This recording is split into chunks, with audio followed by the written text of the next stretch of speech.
Deklarata e Gelbard për UÇK-n terroriste u duk sikur e dha dritën e gjelbër në ngjarjen ndaj familjes Jashari.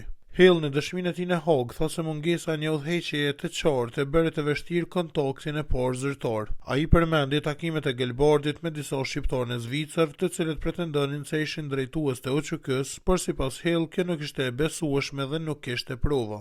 Hill konfirmoi se Gelbardi quajti UÇK-n terroriste në deklarata publike. Ai e lidhi këtë me kritikat e forta sepse pas kësaj forcat serbe sulmuan familjen Jashari. Sipas Hill, deklarata u posi sinjal që Beogradi mund të përdorte me shumë dhunë, megjithëse ai tha se nuk ka prova direkte në lidhje me këtë. Hill kujtoi se Gelbard mbajti qendrim të ashpër edhe ndaj palës serbe derisa Miloševići refuzoi takimet me të. Ai shtoi se gjatë 1998-s u bën një kërkim i vazhdueshëm për të gjetur përfaqësues real të UÇK-s, por pa sukses. Në Tiranë u takuan me Xhavit Halitin, i njohur me Nufkën Zeka, por Hill tha se ai nuk shihej si udhëheqës i UÇK-s nga ana e tyre.